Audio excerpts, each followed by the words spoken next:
não é sobre as mudanças na educação corporativa pós-Covid-19, que foi um momento muito desafiador que todos nós vivemos, não é?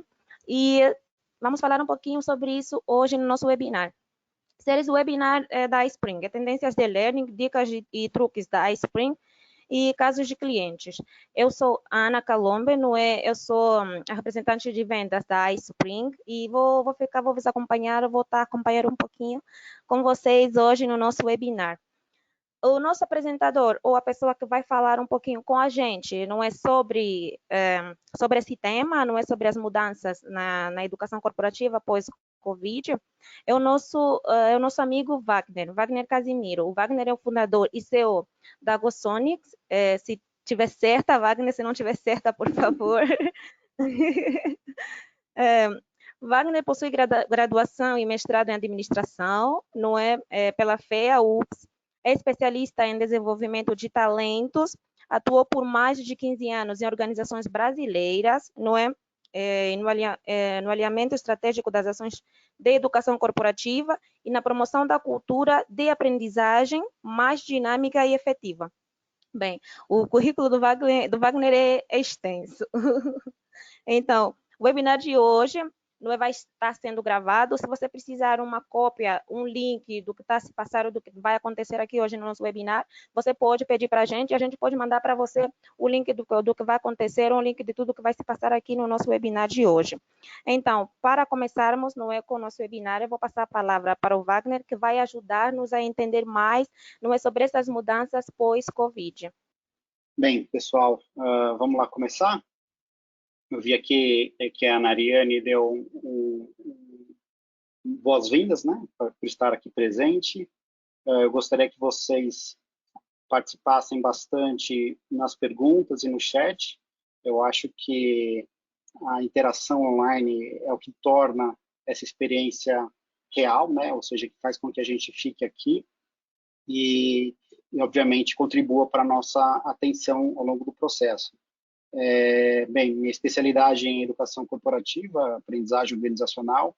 Eu não vou falar sobre a parte saúde, política da Covid. Eu acho que o que vale a pena a gente refletir é um pouco dos impactos desse contexto econômico, social, nas organizações, sobretudo na função de treinamento e desenvolvimento dentro das organizações, né?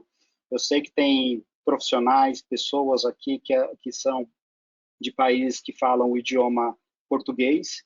Eu vou acabar falando um pouquinho mais do que a gente acompanhou na realidade brasileira, e eu acredito que muito do que aconteceu aqui também acontece nas organizações dos outros países que falam o idioma português. Tem uma pergunta aqui da Nariane: será que tem como ser traduzido para o português? Enfim, eu acredito que eu estou falando português, ou português brasileiro, né? Mas é dentro do possível. Caso o teu português você não consiga entender, você pede para eu explicar, que eu retomo aqui a apresentação. Enfim, eu tentei, a proposta aqui não é fazer uma retrospectiva da Covid e tampouco falar um pouco falar desse momento trágico que a gente está vivenciando, né? Até porque boa parte do que aconteceu em março de 2020 se repete agora em março de 2021. Inclusive, o Brasil vive uma segunda onda dessa pandemia, e a gente chegou, infelizmente, nessa semana, a um novo recorde de óbitos por conta da doença, e também o número de infectados. A economia brasileira também ela foi muito impactada. O PIB caiu mais de 4% em relação ao ano anterior, de 2019, e a taxa de desemprego ficou acima de 13%, com mais de 13 milhões de pessoas desempregadas, e isso sem contar os desalentados, as pessoas que não acreditam mais que conseguem retomar ao mundo do mercado de trabalho, né? Então, você imagina a tensão dos trabalhadores nas organizações, os impactos e os reflexos na gestão dessas organizações, e como que a gente consegue dar continuidade a uma pauta de desenvolvimento de pessoas dentro desse contexto, né? Então, a proposta aqui é dizer os impactos que a gente acompanhou em 2020, respaldado por pesquisas e também algumas percepções em relação ao que será um futuro breve, né? Lembrando que ninguém aqui tem uma bola de cristal para poder acertar em relação ao que é tendência. Muita coisa já estava em evolução. Eu acho que um dos fatores ali que é evidente foi a aceleração da transformação digital das organizações e especialmente da aprendizagem corporativa, né? E muito dos seus formatos que ela acabava atuando. Então, eu vou começar aqui a nossa apresentação e pedir, por gentileza, que vocês utilizem aí o bloco de perguntas e também o chat para a gente fazer uma experiência mais interativa. Bem, eu não vou repetir minha apresentação, eu estou aí como pesquisador, consultor e pesquisador, e no ano passado eu decidi pegar esse know-how e criar uma startup. Eu basicamente acompanhei o movimento da indústria, eu entendi que havia uma mudança comportamental em andamento e estruturei uma startup para engajar os líderes, né, no desenvolvimento deles, proporcionando uma aprendizagem mais personalizada. E há 5 anos eu também publico num canal chamado Expresso 3, onde tem entrevistas com diretores de RH, gerentes de educação corporativa, treinamento, desenvolvimento. Também tem entrevistas com os especialistas, né? E muitas coisas que eu pesquisei e aprendi, eu acabo replicando lá, porque eu acredito que a gente tem que cada vez mais dar o exemplo e ser referência em aprendizagem contínua, né? Então, o canal é uma espécie de uma fonte de aprendizagem constante para vocês nesse tema. Bem, eu acho que eu gostaria de começar falando do bolso, né? Eu acho que isso aqui reflete em várias frentes, e na pesquisa do Panorama TID no Brasil, que foi realizada no ano passado, o corte foi abrupto no orçamento voltado à aprendizagem e desenvolvimento. Eu estou falando que 2/3 das organizações cortaram mais da metade do budget, chegando mais de 60% na administração pública, o comércio, com as lojas fechadas, o shopping fechado, obviamente teve que fazer um exercício, um aperto, e também encolheu ali 56%, e os demais não foram diferentes.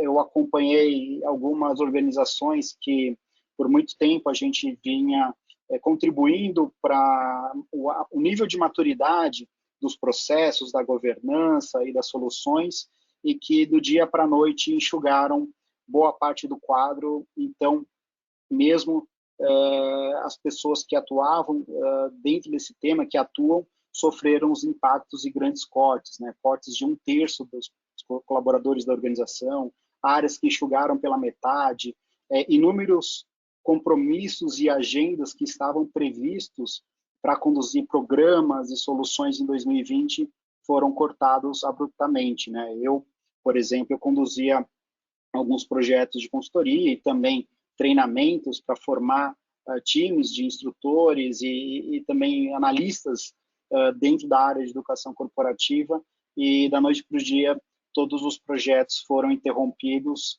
e boa parte deles cancelados.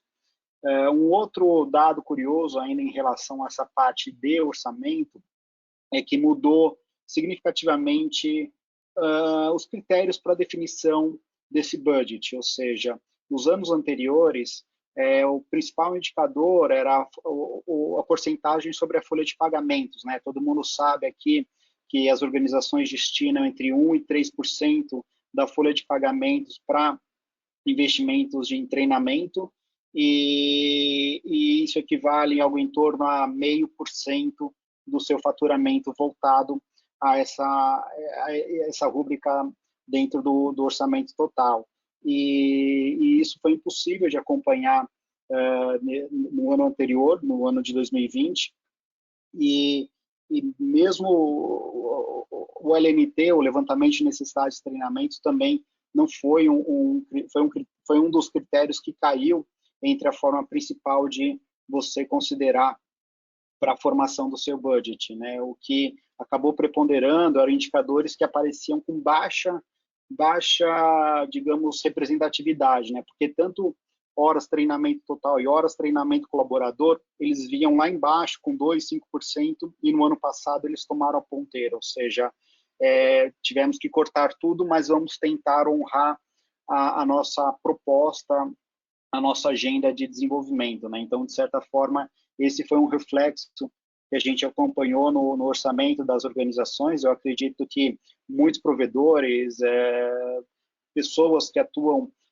com soluções e treinamentos foram impactados, mas, obviamente, esse bolo ele foi muito voltado para quem ofertava soluções online. Então, de todos os provedores, donos de empresas de LMS, de produtores de conteúdo, etc., eu percebi uma outra mensagem, ou seja, de que estava aumentando o consumo digital e o gasto voltado a essas atividades, né?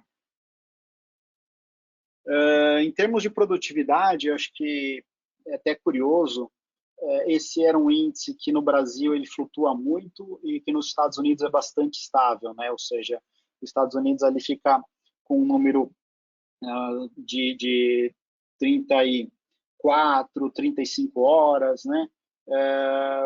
Foi apontado que no 2020 ela ficou ali próximo, em torno de 35 horas. E no Brasil, esse número que vinha, de certa forma, até encolhendo por conta da crise econômica que a gente está vivenciando, ele expandiu de 15 para 19 horas, ou seja, mesmo com um corte de orçamento, foi possível expandir as horas anuais de treinamento por colaborador dentro das organizações. Ou seja, aumentou a produtividade. É até curioso isso, porque é um reflexo também do aumento de produtividade causado pela Covid. Teve muito corte, isso é fato, de pessoas, de colaboradores, mas também as pessoas trabalhando em home office, sobretudo da parte corporativa, administrativa, tiveram ganhos em termos de aumento de rendimento do seu trabalho, né? Ou seja, você tinha muito tempo perdido em deslocamento, você tinha cafezinhos a toda hora, você tinha atrasos nas reuniões, e hoje, basicamente, digital, você sai de uma reunião, pontualmente já entra em outra, e aí, obviamente, você está num contexto de home office e, às vezes, se desprende até do horário de término.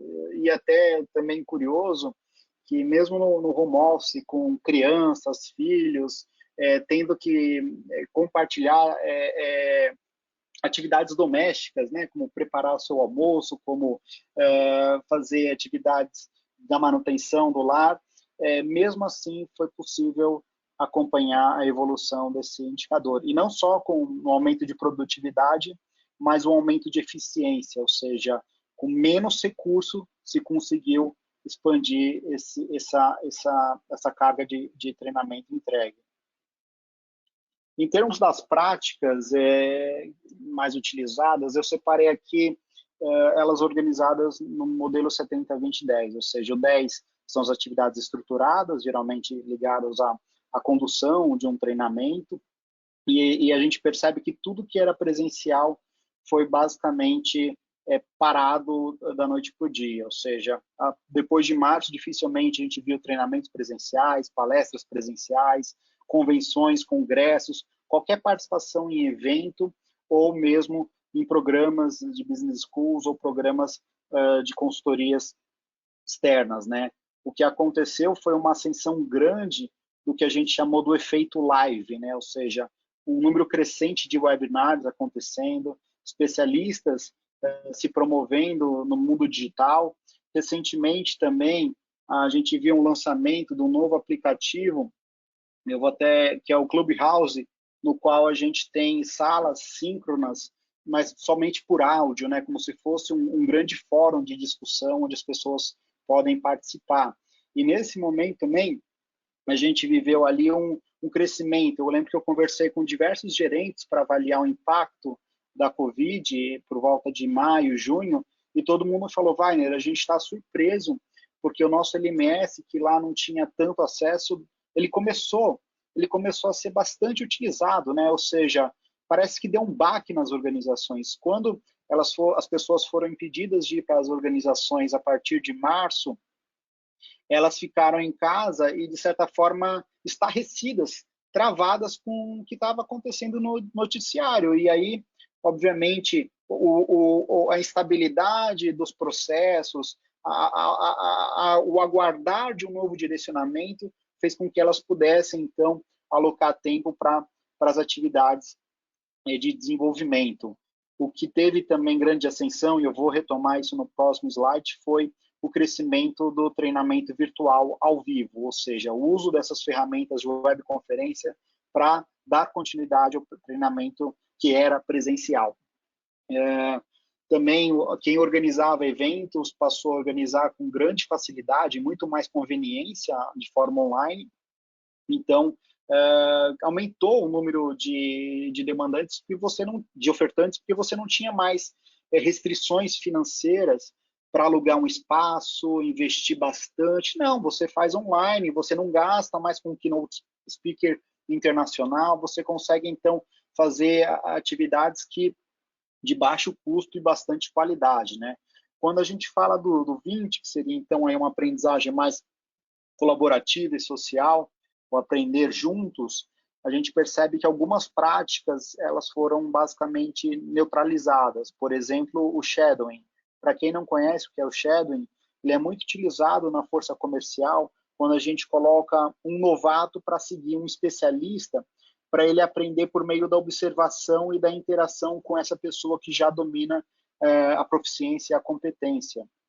Então, obviamente, isso não tem mais como acontecer. Ele foi suspenso. E aí, o próprio mentoring coaching, que eram atividades que, inclusive, algumas certificações tinham condições de que fossem essencialmente presenciais, passaram, então, a migrar para o mundo digital. E ali surgiram plataformas que facilitavam a escolha e os serviços do coaching em geral. E o coaching, de certa forma, ele foi talvez uma das soluções que mais cresceu nesse período, exatamente porque mais do que o coaching executivo, o coaching de liderança, também veio junto aí um coaching de bem-estar para ajudar as pessoas a ficarem em equilíbrio, porque obviamente estava todo mundo precisando. Outras práticas que se intensificaram ligadas à conexão das pessoas foram as comunidades de prática, ou seja, grupos de profissionais que compartilham da mesma profissão e têm desafios. Então, o efeito mais nítido disso foi que os grupos de WhatsApp bombaram e as pessoas começaram a se falar mais, a trocar mais experiências para todo mundo sair melhor dessa, né? E quando a gente fala da parte mais do aprender fazendo, ou seja, por meio de desafios e atividades ligadas à prática do trabalho, algumas atividades também foram bastante reduzidas, como o job rotation, que, para quem não sabe, é muito típico em programas de trainees, onde a gente coloca essa pessoa para trabalhar 1 ou 2 meses na área financeira, depois 1, 2 meses na área de RH, exatamente para ela ver ali a dinâmica de um processo que acontece de forma transversal e unindo diversas realidades, né? Então, o job rotation também acabou sendo bastante impactado. Programas de voluntariado que tinham ali o objetivo de desenvolver aspectos soft skills de liderança, comunicação também foram bastante reduzidos, e as próprias visitas de benchmarking que tinham uma proposta ali de entender o que acontecia no jardim do vizinho, né? Então, isso, obviamente, foi bastante impactado. Em compensação, o próprio contexto colocou as pessoas numa situação de grande mudança e necessidade de adaptação, ou seja, entender que agora a gente não tem mais reunião presencial, a gente não vai mais para o trabalho, a gente faz boa parte em home office, ou seja, essa adaptação de trabalhar com novas ferramentas, quebrando barreiras comportamentais, foi bastante difícil para algumas pessoas, até porque às vezes as pessoas mais da base do mundo corporativo não tinham a infraestrutura de computadores, internet para poder trabalhar de casa, né? Imagina você, um profissional que trabalha com segurança de informação, trabalhando com seu computador de casa, que às vezes sequer tinha um antivírus instalado, né? Então, a precariedade veio à tona, mas as pessoas conseguiram se adaptar a essa dança, né? Conforme ela foi caminhando. E aqui, além da prática... Wagner, desculpa por te cortar, está sendo muito rico te ouvir, está sendo muito bom te ouvir, mas surgiu uma questão, não é? É verdade, não é, que durante a pandemia a gente teve que fazer mudanças, teve que se adaptar à nova realidade, não é? E como você bem explicou, empresas tiveram que fazer mudanças e tudo mais. Mas uma pergunta que eu tenho, que eu gostaria que me respondesses, depois de tudo isso, não é? Depois que a Covid passar, depois que tudo voltar ao normal, que é a esperança que nós temos, né? A gente está com esperança, já veio aí as vacinas, estão chegando. Então, depois que tudo isso passe, como é que será a corporação, como é que será a educação corporativa nas empresas? Como é que continuariam, como é que continuarão os treinamentos? Será que o mais viável é continuarmos com o online, com os métodos que estamos buscando, ou que estamos pegando agora com a Covid, ou voltaremos ao remoto? Quer dizer, ao antigo, Vamos né, lá. nesse caso. Sim, sim. Olha, não existe uma verdade absoluta, até porque cada organização tem uma própria cultura e uma preferência, mas que o caminho do online é quase que sem volta. Por quê? Como assim? Por que você fala tão convicto sobre isso? Porque, primeiro fator, orçamento. As organizações ainda estão bastante precarizadas, elas estão bastante abaladas em termos de perder receitas, de demitir. Então, quando a gente faz atividades presenciais, sobretudo para aquelas que trabalham com redes geográficas distribuídas, é muito caro a gente fazer treinamentos presenciais, ou seja, o gasto de logística é muito grande.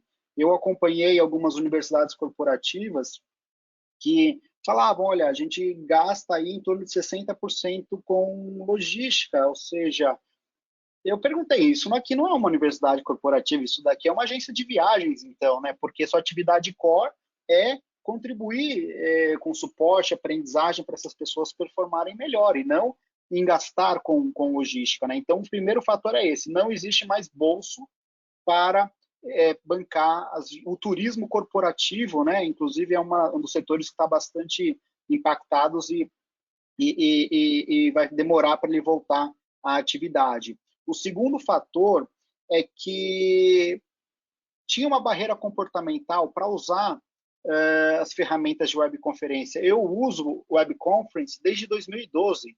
Eu coordenava o curso de Gestão e Educação Corporativa da FIA e a gente incentivava as pessoas a adotarem as tecnologias. Era muito difícil fazer com que os próprios gestores de TID, Educação Corporativa, analistas, utilizassem isso. E agora se tornou a via única. Ou seja, ou você faz reunião por uma ferramenta de Zoom, ou você não participa. Ou você faz um treinamento via um webinar, ou um Zoom, Google Meet, Teams, etc., ou você não participa. Então, a gente entende que mudança comportamental há uma resistência, mas depois de 90 dias, as pessoas já estão acostumadas. Afinal, quem aqui não tinha dificuldade de usar a máscara e agora põe ela automaticamente, né? Então, isso é mudança comportamental. A gente já superou e já está nessa outra fase. O terceiro elemento que corrobora essa minha opinião é de que a aprendizagem online ela é muito mais conveniente para as pessoas, ou seja, ela não toma o dia inteiro, ela não tira a pessoa para deslocamento, não. A gente consegue dosar isso em cargas menores, em diluir ao longo da semana, e isso faz com que a agenda da pessoa também fique mais apropriada, sem contar com que os recursos, né, assíncronos, ou seja, a videoaula, o próprio recurso autoinstrucional, a pessoa escolha o melhor horário para ela fazer. E só para finalizar, ainda tem um quarto que eu diria que para a gente deveria ser até o mais relevante, que é o quê? É o que está mais alinhado com as boas práticas da ciência da aprendizagem. Como assim? Gente, tem uma coisa chamada curva de esquecimento de Embiggen-Rose, que é exatamente que as pessoas elas esquecem 80, 90% em poucos dias. E no livro Make It Stick, ele fala muito sobre isso, como que a gente maximiza a nossa memória de longo prazo e aumenta a nossa capacidade de aprender. E 3 características é o que a gente vive por meio do online, que é o quê? É evitar esse workload, esse grande informação de informação, excesso de informação que a gente não consegue reter.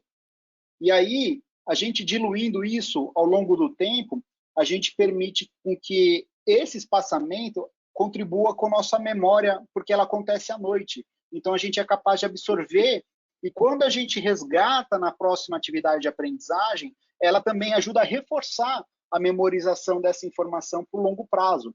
Então, juntando esses 4 fatores que eu falei, ou seja, orçamento, sem barreira comportamental, benefício ao consumo, ao usuário, e também alinhamento à ciência da aprendizagem, eu acho que é quase um caminho sem volta, mas eu diria que para algumas competências, algumas skills, sobretudo a soft, é óbvio que é mais difícil a gente criar vivências. Por mais que a gente tenha aqui aspectos de breakout rooms, dinâmicas, etc., não é a mesma coisa do que interagir com a pessoa na frente, né? Sobretudo na área da saúde, por exemplo, onde você tem atividades que dependem de medição de pulso, depende de manuseio de ferramentas, é impossível a gente fazer online. Então, eu acho que o futuro é o que vai acabar sendo o híbrido, ou seja,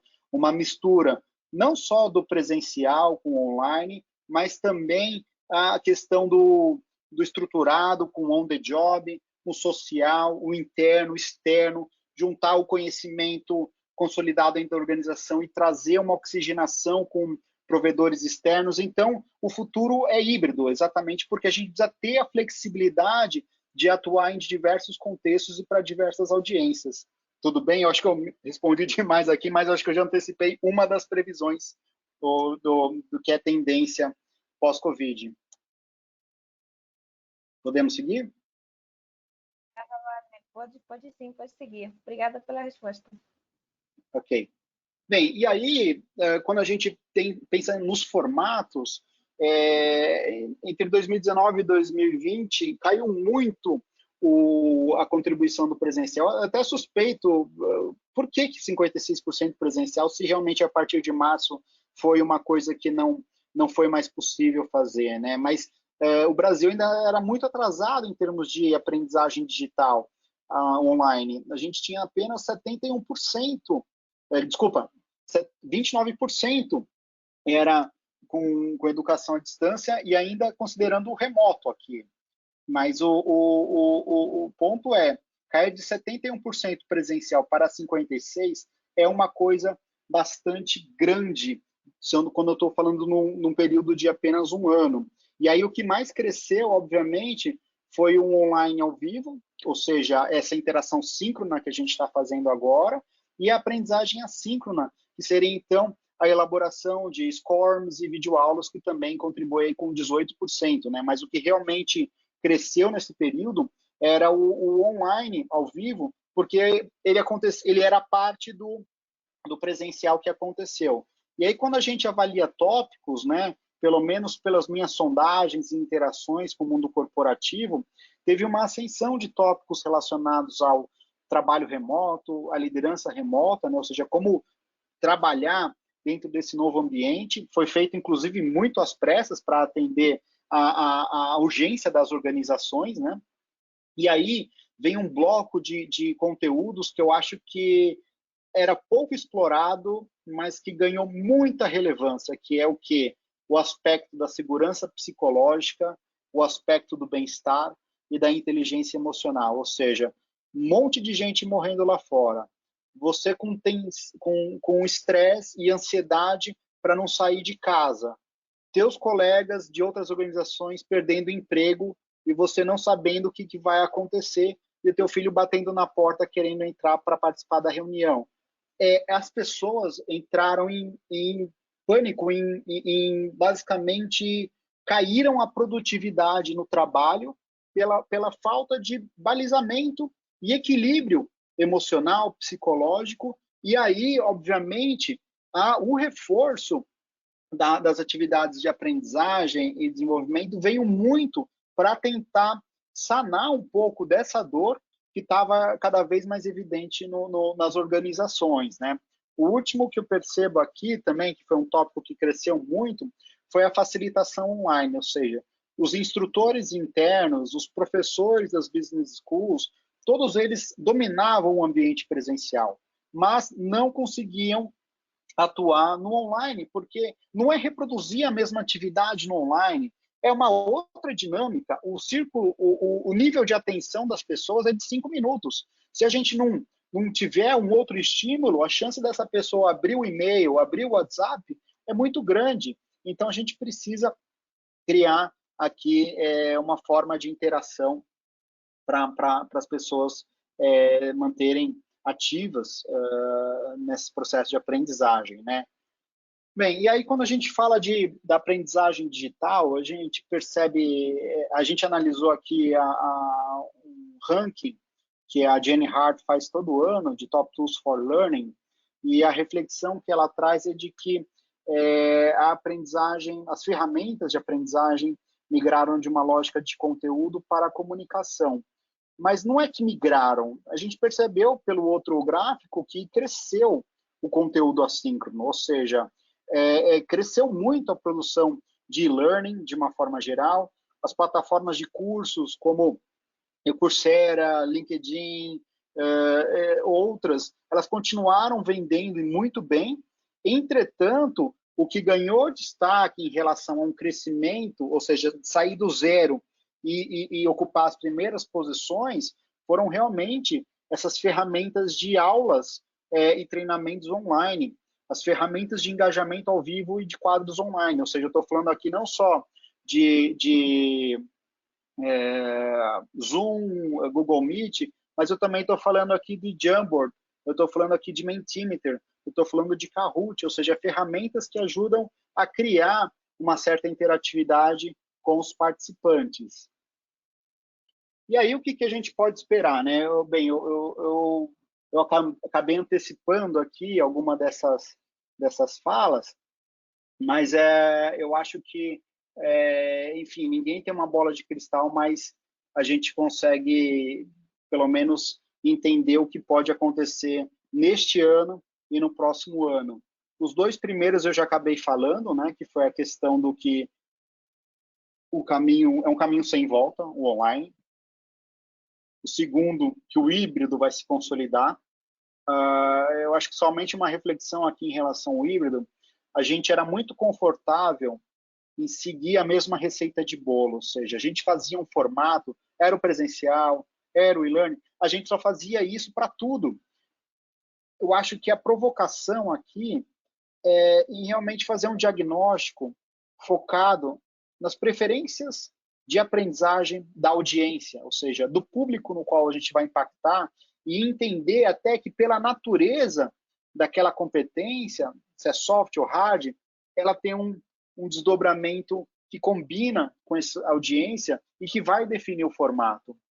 E aí o híbrido é o que traz ali a maior capacidade de flexibilizar e promover uma sala de aula invertida, da gente poder acompanhar e fazer a sustentação, ou melhor, a transferência do conhecimento para a prática, empoderar facilitadores e multiplicadores on the job para dar sustentação a essa aprendizagem, para que ela não se perca, né? Para até sustentar comportamentos no qual a gente tentou aqui cultivar. A terceira grande tendência, que é o que está acontecendo, é o aspecto da fusão do treinamento e do bem-estar. Como eu falei, as plataformas, os conteúdos, né, de certa forma, que emergiram no ano passado, estavam associados ao bem-estar, e isso acabou fazendo até uma união. Se a gente pega, por exemplo, soluções de coaching, como eu mencionei, ela tem um aspecto, sim, que ela ajuda a alavancar o potencial da pessoa, que ajuda a pessoa a pegar mais performance, mas também ela pode ter um roteiro de perguntas e uma conversa que também ajude a pessoa a trazer uma maior estabilidade em relação às suas emoções, ao controle emocional. O próximo aqui obviamente, quando a gente fala dessa aprendizagem mais online, mais digital, a gente está começando a trazer e abrir a porta para novas startups que vão trazer soluções para a educação digital.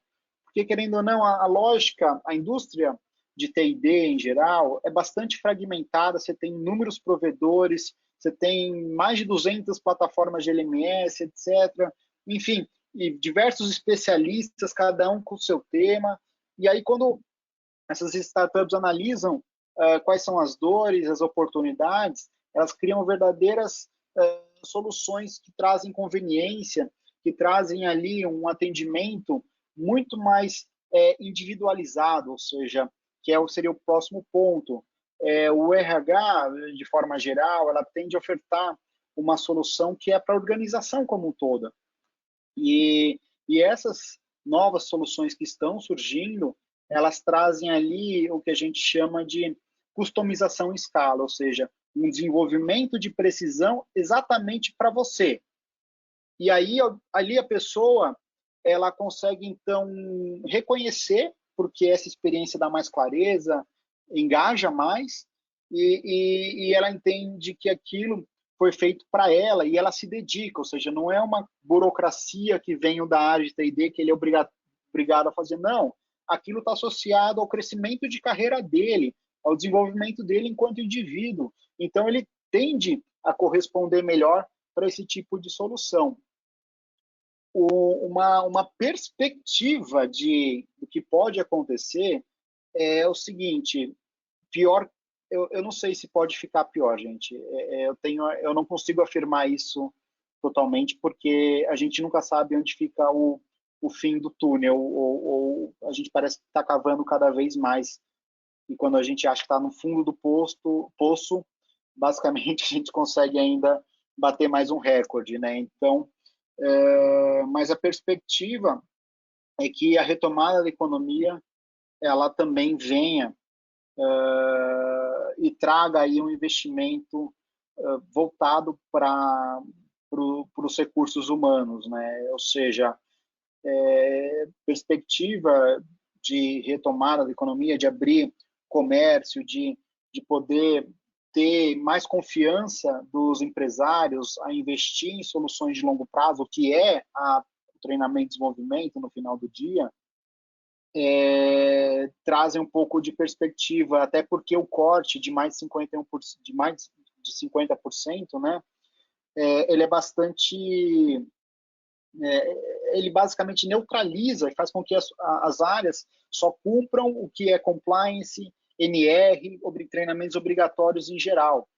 E aí, com essa retomada, vem novos colaboradores, ou seja, tem um onboarding da organização, tem um onboarding funcional, tem uma série de agendas que estavam paradas que começam a retomar, mas sempre mantendo dois aspectos, ou seja, a produtividade que foi então que aconteceu nesse último ano e também os níveis de eficiência no qual elas vão ter que se policiar para manter esses patamares e não perder recursos como fazia antigamente.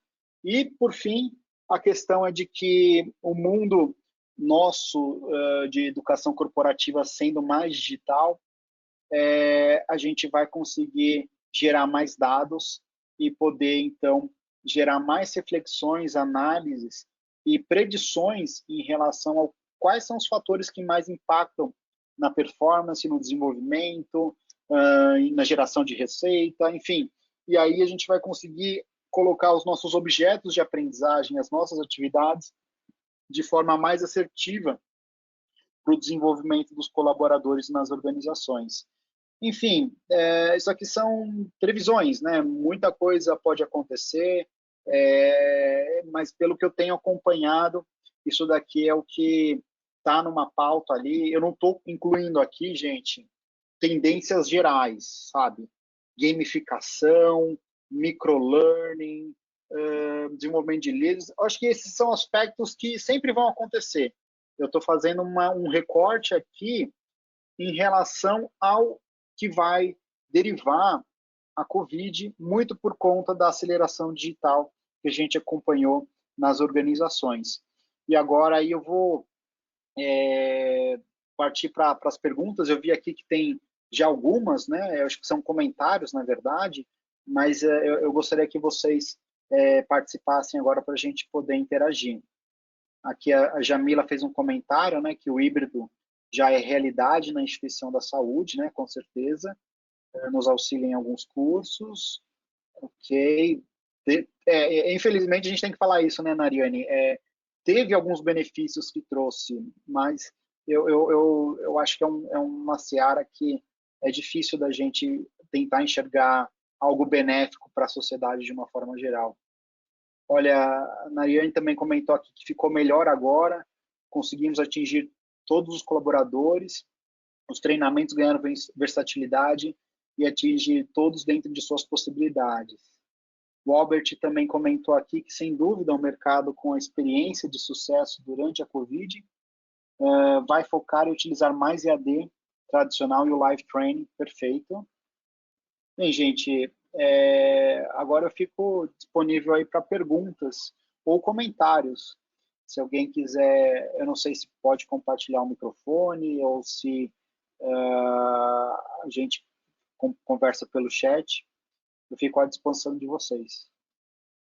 Ó, a Renata Garcia aqui, ela sempre defendeu, eu imagino que foi isso, né? O trabalho remoto. Então, acredito que você também defenda a aprendizagem remota, né, Renata? Olha, gente, para quem não sabe aonde está esse campo de perguntas, nesse painel do GoToWebinar, e aí tem uma caixa, um drop-down de perguntas, e daí tem uma caixa texto aqui, que vocês digitam e participam.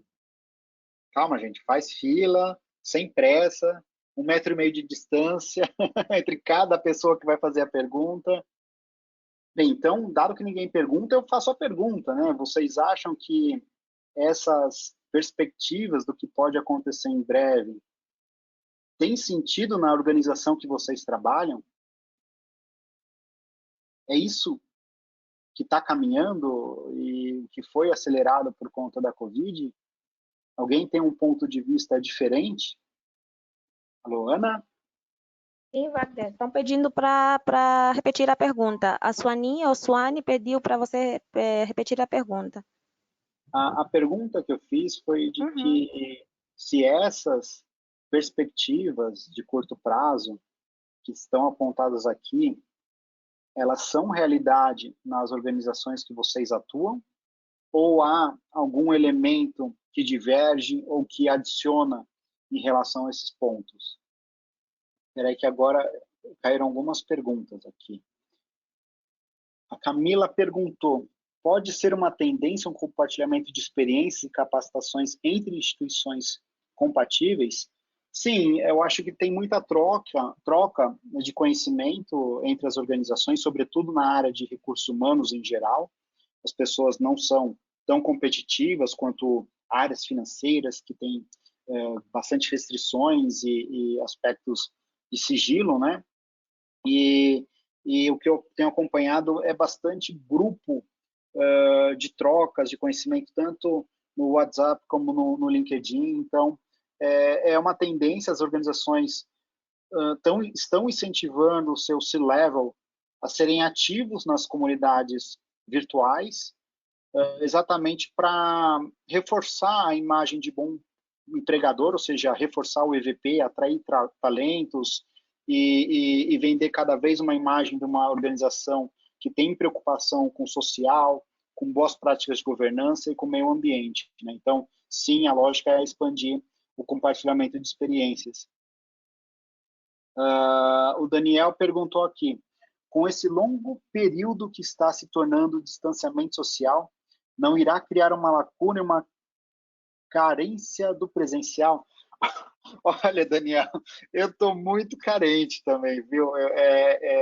Nesse processo eu acabei mudando para o interior, né? Eu tenho um filho pequeno e deixei o apartamento em São Paulo e vim morar aqui na cidade de Vinhedo, numa casa com espaço para o meu filho poder brincar. Mas eu sinto muita falta, porque realmente eu estou cumprindo o distanciamento, o isolamento, de retomar as pessoas, sabe? De poder tomar uma cerveja junto com os colegas de trabalho depois de uma reunião.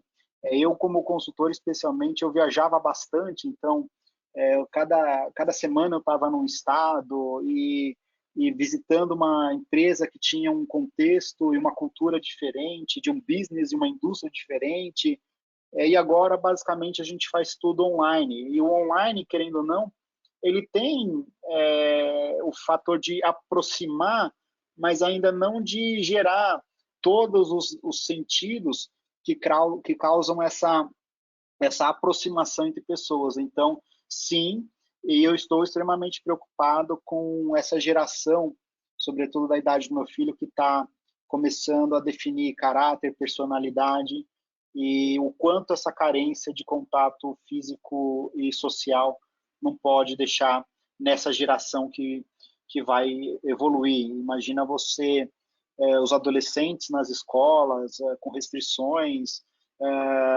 enfim, eu acho que é bastante triste para essa geração como um Wagner, todo. a verdade é que a gente é ser humano, não é? Como ser humano, a gente precisa de aproximação. Bem, a Suane Vargas deixou uma pergunta, não é? Ela diz que trabalha em formação, trabalha com formação, não é? E ela tem visto uma acomodação por parte dos clientes, né? Ela diz que alguns clientes relatam uma sobrecarga absurda de treinamentos nesse momento, mas creio que seja uma acomodação natural para esses dias. E ela perguntou, ela quer saber o que você acha sobre isso. Olha, tem uma métrica internacional que seria o volume de carga horária ideal. Nos Estados Unidos gira em torno de 35, aqui no Brasil, como eu falei, ela chegou a 20, a 19 no último período. Você tem tipos de treinamentos que são obrigatórios e outros que são opcionais, autoinstrucionais. Eu acho que não é só fazer o balizamento pela carga horária, eu acho que a gente tem que olhar esse problema de outra lógica. Será que a gente está fazendo o pré-direito, ou seja, pensando em pré-atividade pós, será que a gente está, então, dando sentido e significado, explicando o porquê, o para quê e o como? Isso daqui são princípios da andragogia. Não adianta eu colocar essa pessoa e obrigar ela a participar de uma capacitação.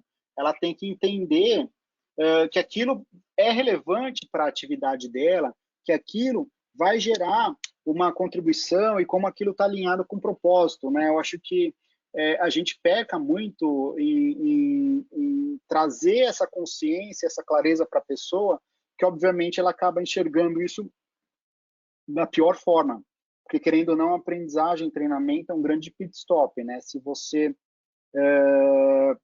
o piloto quer correr, quer chegar antes de todo mundo, mas a gente quer que ele pare para ele poder voltar mais rápido, só que ele não tem essa percepção de valor. E aí eu acho que é o papel nosso fazer muito dessa conscientização, fazer com que o líder dele explique como isso é importante para a atividade dele. Eu acho que a saída é essa. A reclamação sempre vai vir quando a gente não consegue fisgar e criar um engajamento, né?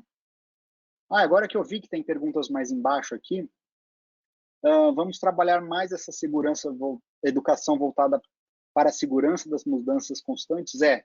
Aqui tem um aspecto da resiliência, viu, Nayane, que eu acho que é essencial a gente trabalhar, mas também eu gostaria de até discutir o outro lado da moeda, que seria a vulnerabilidade, ou seja, ninguém aqui é super-homem, todo mundo é humano, todo mundo chora, todo mundo aqui tem uma criptonita, né, que deixa a gente fraco, e cada vez mais a gente tem que ser autêntico e reconhecer as nossas limitações exatamente para gerar mais confiança e união no time. Então, sim, a gente vai trabalhar cada vez mais esses aspectos de mudanças, de flexibilidade, mas também ali o lado humano cada vez mais destacado. O Albert aqui apontou Sem dúvida, a EAD ficou mais popular, mas os custos e a complexidade que reina no mercado é complexo e caro. Meu ponto de vista é que os mercados fazem ser complexo e, por isso, caro. Nós concordamos com isso, com as ferramentas que atualmente existem, LMS e ferramentas de autoria. Acho que foi muito mais um comentário, né, Albert? Mas ele é caro, mas se você diluir isso ao longo do tempo e o número de usuários, ele acaba ficando atraente, ou seja, ele é mais barato do que o presencial, exatamente porque o custo marginal de cada pessoa acessar aquele objeto de aprendizagem, ele é bastante acessível. E quanto mais pessoas, mais esse custo fixo ele se dilui. Então, por mais que a gente faça uma produção invista, a gente tem que olhar muito mais pelo consumo, porque que adianta eu assinar um conteúdo, uma plataforma, se as pessoas não acessam? A gente tem que fazer esses cálculos de eficiência para a gente poder, então, utilizar isso muito bem, essa ferramenta, né? Além disso, tem todo o aspecto de que hoje a gente tem várias tecnologias que possibilitam a gente fazer um rapid training, gravar coisas com a própria webcam e fomentar esse conteúdo a um baixo custo. Então, eu vejo aí como um caminho que, embora aparentemente tenha um custo alto inicial, realmente é na diluição e como diria, é no uso que a gente deixa esse valor baixo por usuário. E um exemplo disso, Wagner, é a Spring, não é? Podemos já agora dizer. Um exemplo disso é a Spring, que tem materiais, não é? Materiais prontos para albergar, para ajudar com esses treinamentos, não é? Como plataformas e ferramentas de treinamentos, a um custo bom, não é um custo saudável, se podemos assim dizer. E claro, como você disse, não é? Por agora, a gente acha que é um valor alto, mas o investimento mesmo a gente vê no futuro, que é bem mais alto. E temos também a questão da Heloísa. A Heloísa também fez uma pergunta para você. Não sei se você consegue ver o comentário ou a questão da Heloísa. Nossa, agora que eu vi que tem um monte de perguntas. Tem um monte de perguntas, sim. Ela diz qual é a sua opinião com relação às soluções de treinamentos gravados no modelo de vídeos X, modelos interativos, apresentações interativas. O modelo mais relevante é a combinação de estes dois exemplos? Na sua experiência, quais oferecem melhor aceitação? É a Heloísa Danchura. Sim, Heloísa, a gente tem, enfim, o que eu quero dizer é o seguinte, uma mesma ferramenta, ela pode gerar um bom produto ou um mau produto. Se você pegar um PowerPoint e dizer que aquilo é um e-learning, olha, é uma experiência muito ruim para o seu usuário. Agora, se você conseguir fazer uma boa narrativa em termos de uma aprendizagem ativa, no qual a pessoa ali ela tem que decidir qual que é a melhor resposta, verificar o impacto, isso tudo é possível pela mesma ferramenta, entendeu? Eu sou signatário do e-learning sério. Depois você pode pesquisar, tem no canal, inclusive, esse manifesto, que fala que o e-learning, ou seja, enquanto objeto de aprendizagem, ele deve ser o mais interativo possível. Ele não, se fosse só para transferir a informação, ele lesse o manual.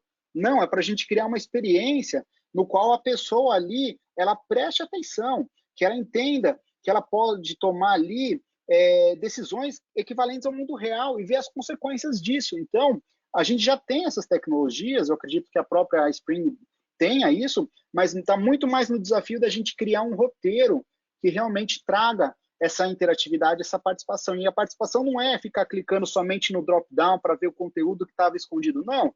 É realmente criar um ambiente cada vez mais próximo da realidade.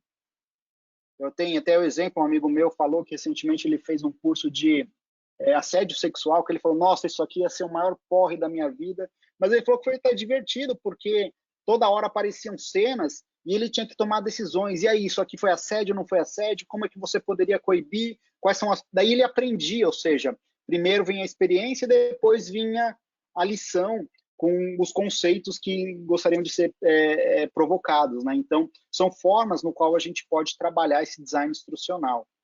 Aqui o Renato falou que em situação normal a interação humana iria continuar, acredito que muito melhor, demais com a institucionalização do home office e homeschooling.